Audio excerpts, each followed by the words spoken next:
Guys, what's up and welcome back to this YouTube channel. It's your guy Igor here. I want to blow your mind with today's video by telling you the darkest truth about Ukrainians in Canada. Now, a lot of you are watching this video and are commenting Canada is a shithole, it's a terrible communist country, and like Canada is going down, you have to move out, it's not the same, the housing is unaffordable, life sucks, and all of those things. And a lot of people in the comments like to shit on Canada, even though I dedicated this channel praising Canada for so many years. Now I want to tell you something about Ukraine, something of Ukrainians in Canada that people are too ashamed to admit, and they don't want anyone in Canada to know because it's a very sensitive topic, so people don't speak up about it. You know, when they talk about it personally, face to face, one to one, and not wanting to bring this topic up. You know why? For a couple of reasons. It spoils the image of all Ukrainians in Canada and all around the world. It spoils the image of the country. It might render them unpatriotic. It might render them bad, evil, or whatever. But I want to tell you guys something interesting about the entire situation, and actually it's pretty bad. I hope this never happens to Canada, to Canadians especially, or any other nation in the world. Let me guys explain to you exactly what is going on. Yeah, you heard about the war, right? You heard about the war, but have you heard about Ukrainians in Canada, in other countries, being repressed by Ukraine? Have you heard about that part as a country? Now, of course, Russia, unjustified war, Russia invaded Ukraine, everything is bad. Now, what has happened after that? As soon as it started, they banned men from leaving the country, because every man is obligated, according to the legislation, to go and fight on the war, right? So, I'll tell you what it turned into. There are some exemptions, like you have 3 kids, or you're older, or you're disabled. They eventually, and right now, grabbing men on wheelchairs, men with more than 3 kids, men who are exempt from legislation, beat them up, send them to the front lines. That happens in Ukraine. They literally go ride around the streets on the cars. Military people, they have a quota, and they call it supply, man supply. And there is a quota for a daily man supply. So they go to people's houses, they grab men, beat them up, send them to war in Ukraine. So that is, we already, probably most of you have heard about that. That happens all the time. There is man quota, you know what? And if you don't fulfill that quota, you as a military guy who supplies that man quota, yourself will be sent to fulfill that quota to the front lines. So you have to be on top of those things. Absolutely inhumane, abusive, repressive power going on like that in Ukraine. But you say, how is it possible to do anything like that in Canada? What Ukrainians are, what are they going through in Canada? I'll tell you guys. So first of all, if you have property, you have rights in Ukraine and everything, you have to go to an embassy in Ukraine, even if you have a disability and everything, consulate, and you have to register for this Registry Plus. So that is like a special thing that summons you in case you're obligated to go to war, which they haven't yet been calling people from another country. And some Ukrainians who've been living for other countries, they went and they registered for that thing. A few days later, they get a mail in Ukraine that summons them to go to war. Now, if you don't show up, you might get a criminal court case against you. So they say, yeah, you just registered, but it means nothing. So you put your Canadian address and stuff like that.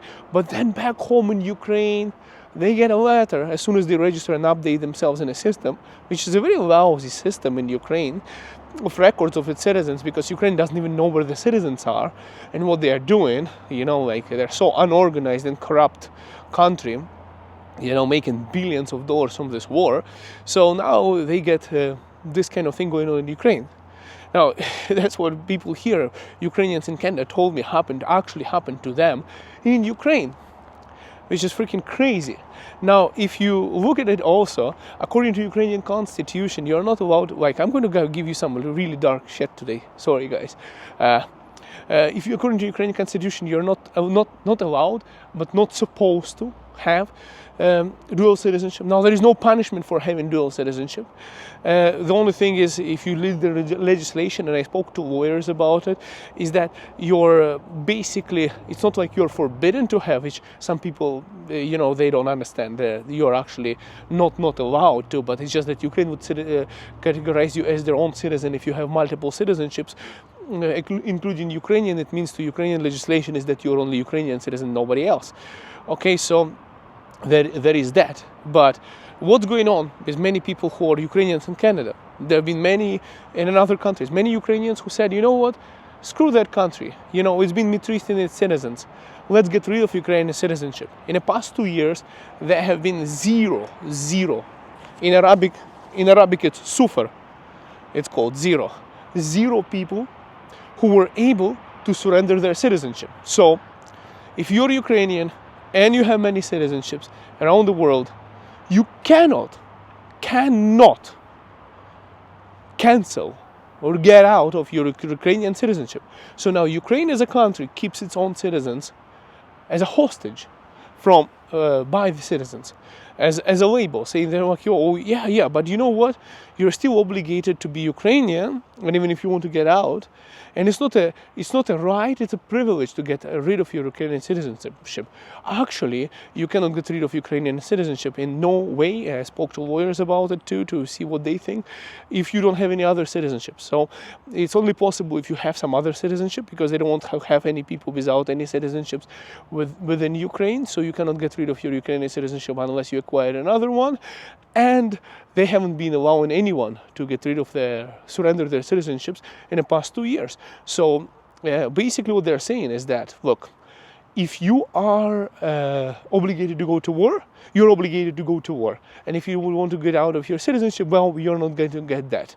So you are basically a merchandise to the country. Okay, another part about it, it's also interesting. Now, a lot of Ukrainians in other countries have their passports expiring, especially men of a certain age and things like that, who have been in other countries for many years. They need to apply for their visa, for their PR, for other, and legislation is like that you need to, provide documents in Canada, for example, that your passport doesn't expire to extend your visa, but you need to have a Ukrainian passport.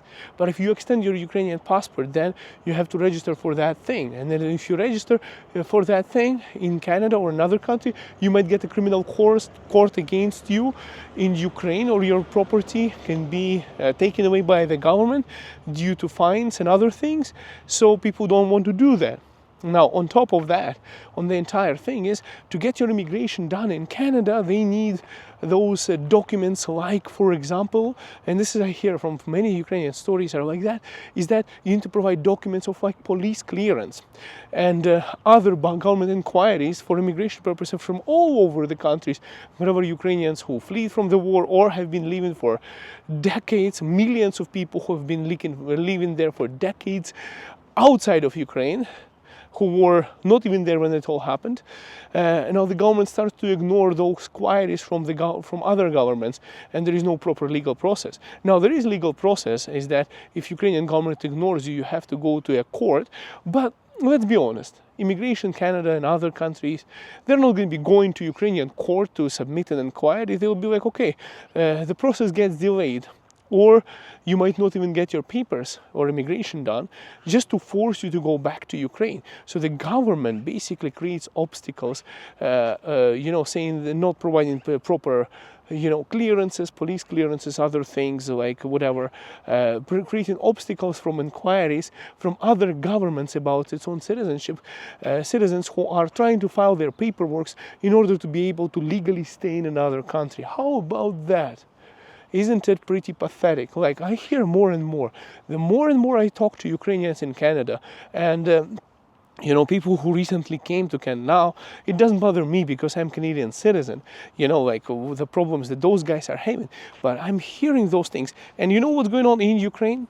There's a bunch of corrupt lawyers and government officials who takes insane amounts of bribes, promising those people that, we have the right connections in the government to get the government to respond to your inquiries and everything. And in reality, they just take money from people who are trying to get their shit done, to get the stuff that the government is supposed to be doing.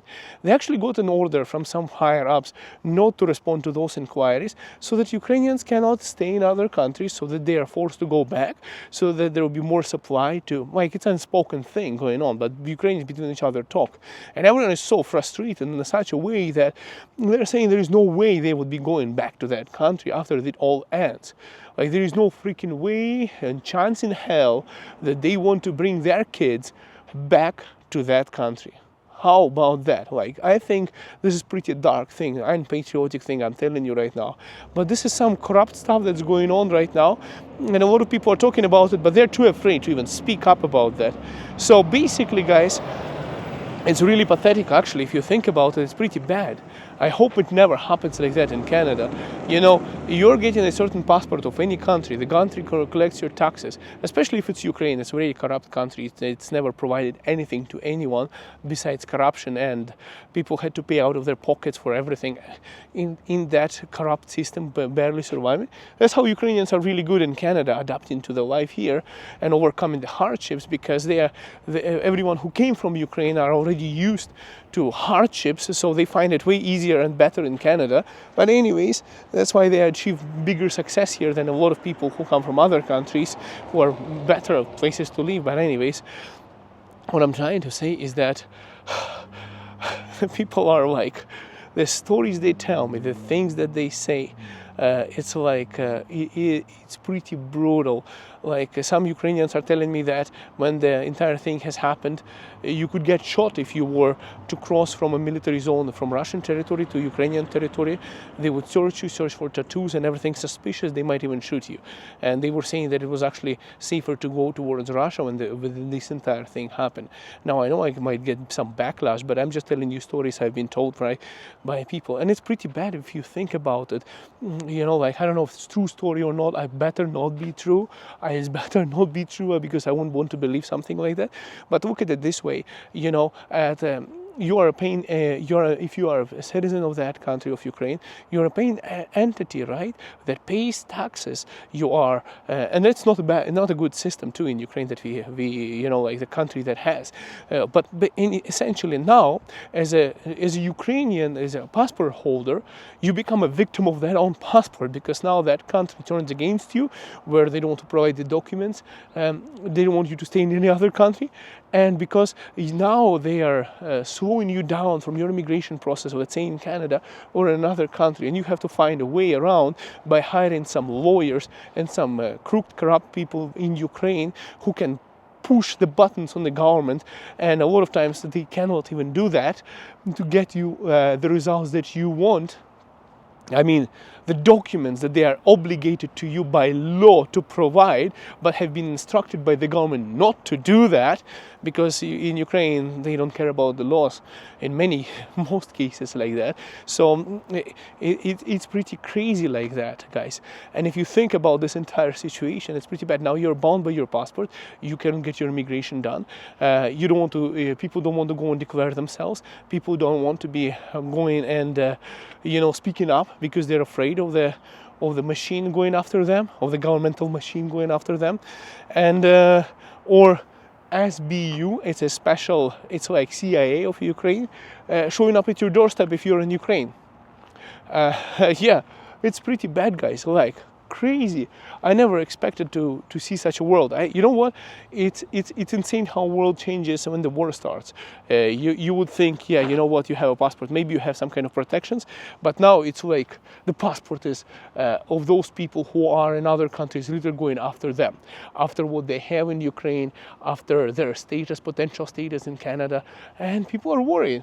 A lot of people in Ukraine, in Canada, from Ukraine, are not at ease, because they're like, well, you need to get those documents for Canada immigration, because that's the legal process in Canada to get your paperwork done. But how do you get those documents if the government of Ukraine refuses to provide those documents to its own citizens? Because it's not beneficial for them to have all of those people outside of Ukraine, and they need those people to go back so that they can throw them into a fight on a battlefield as cannon fodder. How about that? Yeah, I promised you guys it was a pretty dark video today. I can express enough how disappointed I am to even speak something like that. to even imagine that something like that would exist. And how I wish all of these stories were a lie, and how I wish that all of this was not true. But I just, I'm working with a lot of people who came from Ukraine to Canada. I work as a real estate agent in Calgary, Alberta. I'm licensed with the XP Realty, and I help a lot of these people buying their homes and guiding them through the Canadian process of, like settling in Calgary, buying a home. That's my job, right? And then we sit down and chat. So where are you? Which part of Ukraine are you from? Well, I'm from this, I'm from that part of Ukraine, and then I'm asking them, so what do you think about the entire situation? And they tell me things about they're worried about, things about Canada immigration, things about like what actually happened there, and things like, their kids who are already saying that, Mom, Dad, I'm Canadian. I don't, under no circumstances would I want to go back. Like, there are literally kids who came to Canada and they don't consider themselves Ukrainians. They consider themselves Canadian. They're not really Canadian yet. They were not born in Canada. Some of them were already. Those ones are too young to acknowledge that. But those older ones are like, no, I'm Canadian. And Mom, Dad, don't take me back. And it's pretty bad, guys. So this is the dark truth about Ukrainians in Canada, and some stuff you're not going to hear on TV. Want to hear your comments. What do you think about it? Do you think if something like war would happen to Canada, would there be a similar situation? Better not. I hope not. Honestly, it's pretty crazy. It's like, it's pretty crazy, right? It's like, yeah, you know what? You're not going to get documents so you can stay in Canada, but if you go back, so that you cannot do your immigration done, so you cannot immigrate to another country, so you can get your status in another country. We're going to make it harder for you. We're going to also make money off it in a corrupt ways as a government officials, right? Through lawyers and whatnot. In many cases, there are some, I heard stories, there are lawyers in Ukraine who collect a lot of thousands of dollars to help people get rid of their Ukrainian citizenships, because a lot of Ukrainians, I don't know how many thousands of them, decided to say, like, you know what, with this entire thing, F it, I don't need it, I'm going to give it up. But the Ukrainian president is the only person in Ukraine who can actually sign it off and remove it. So, and its entire process, it's more like a privilege to be able to do that, and they're not doing that because they don't have time for that, right? So and at the same time, they're saying, well, if we catch you in Ukraine with this kind of document, and you're going to be a man between the age of 25 to 55, we'll give you a gun and we'll send you to the front line. Congratulations. So what do you think, guys? Have you ever heard anyone talking about these kind of things?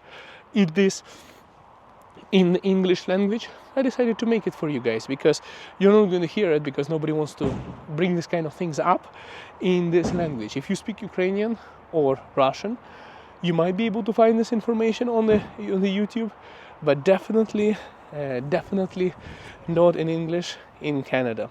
Now I brought it up for you. I want to see what you think about it. Thanks for watching. We'll see you in the next video. Bye for now.